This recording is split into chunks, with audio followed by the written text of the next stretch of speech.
Sunt Laura și îți voi vorbi despre problemele de memorie. Cât sunt de frecvente și dacă este normal să fie așa. Când a uita este ceva inofensiv, dar și când ar trebui să te îngrijorezi. Și mai ales, cum să-ți antrenezi memoria pentru ca rateurile să fie cât se poate de rare. Iată exercițiile promise pe care le poți face chiar de azi pentru a-ți ascuți creierul și memoria, indiferent de vârsta pe care o ai. Mergi spre casă pe un traseu nou. Conduci? Excelent! Forțează-ți creierul și simțurile să găsească noi alternative în loc să mergi mecanic pe drumul cunoscut și bătătorit. Ai putea chiar încerca din când în când să renunți la folosirea aplicațiilor mobile de navigație când ai de făcut o deplasare. Gândește-te, până la apariția lor, ani și ani de zile, șoferii au folosit foarte bine hărțile. Te bagi?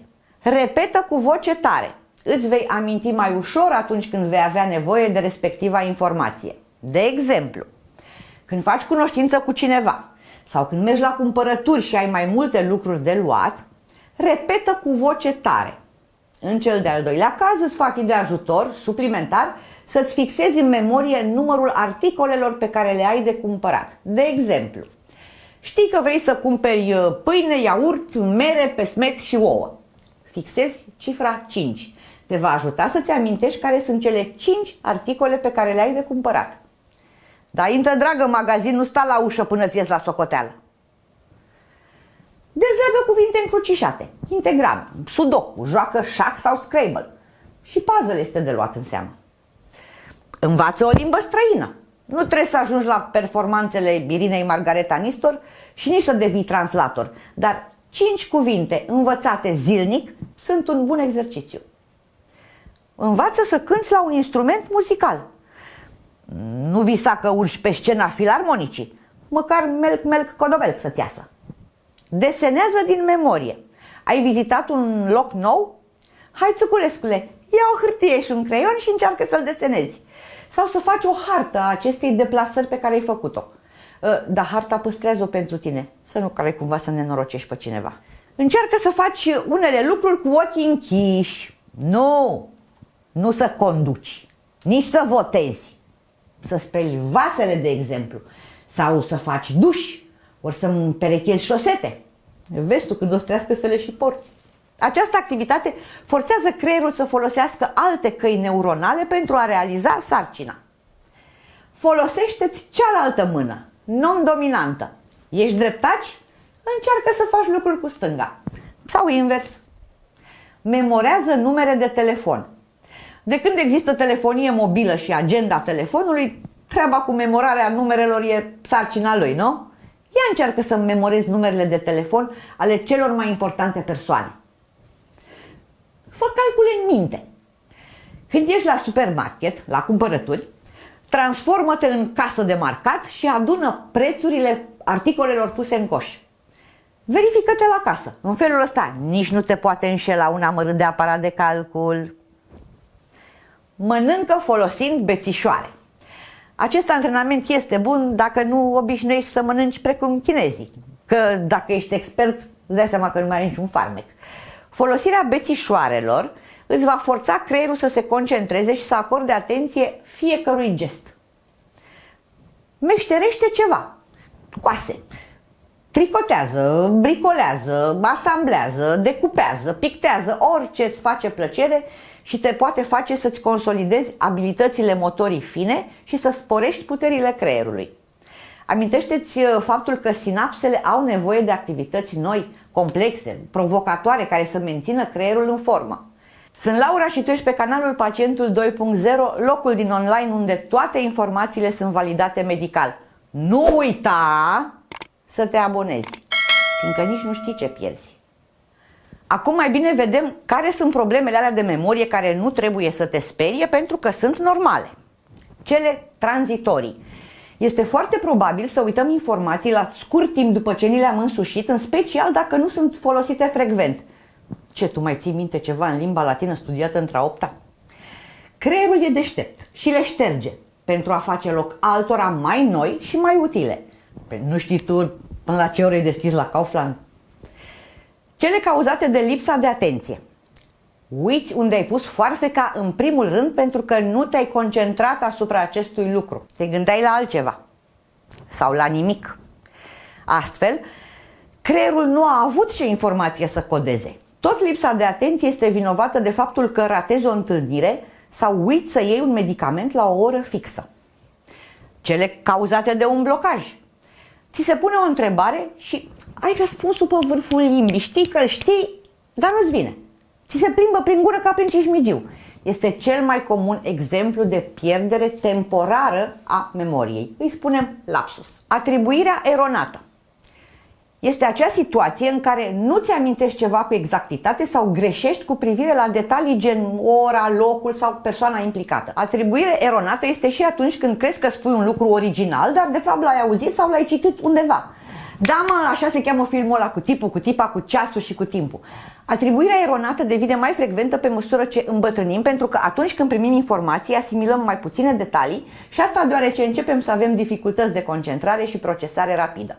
Deformarea amintirilor.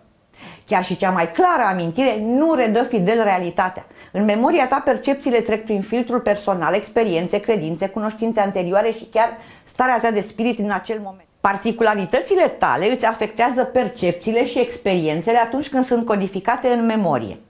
Iar când recuperezi o amintire, starea ta de spirit și percepția din prezent, din acel moment, pot influența ce informații îți amintești de fapt. Memoria evenimentelor traumatice. Majoritatea oamenilor își fac griji că uită lucruri. Pe de altă parte, în unele cazuri, oamenii sunt chinuiți de amintiri pe care și-ar dori să le poată uita, dar nu reușesc.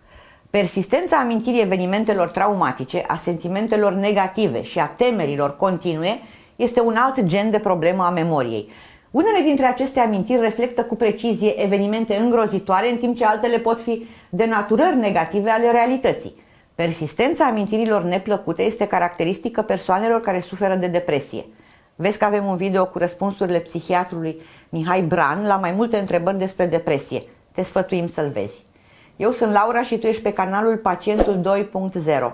Fii foarte atent pentru că urmează să afli când sunt cu adevărat îngrijorătoare pierderile de memorie și ce pericole stau la pândă. Așa cum am explicat deja, este normal să mai uiți unele lucruri fără ca asta să însemne că Alzheimer își face loc în viața ta. Însă este foarte probabil să fie vorba despre această afecțiune neurodegenerativă dacă pierderile de memorie sunt pe de o parte majore, iar pe de altă parte însoțite și de pierderea altor abilități cognitive, precum gândirea, atenția, orientarea, capacitatea de învățare, cea de a purta o conversație și cea de a efectua operații matematice simple. Pierderile de memorie temporare, pe termen scurt, pot indica faptul că ai un nivel ridicat de stres și, cum totul este chimie în organism, în stare de stres crește nivelul de cortizol. Pe termen lung, o creștere anormală a nivelului acestui hormon distruge treptat sinapsele cortexului prefrontal, afectând memoria și ducând la pierderi semnificative ale acesteia la bătrânețe. Oamenii uită lucruri la orice vârstă, adevărat? Copiii uită ce teme au primit la școală, adolescenții uită să-și sune părinții și să-i anunțe atunci când întârzie sau lipsesc o noapte de acasă. Tinerii mai uită să-și plătească facturile în termen, adulții uită inclusiv unele sarcini de serviciu, iar vârstnicii, în general, uită o mulțime de lucruri. Până la o anumită vârstă avem propriile explicații pentru pierderile de memorie.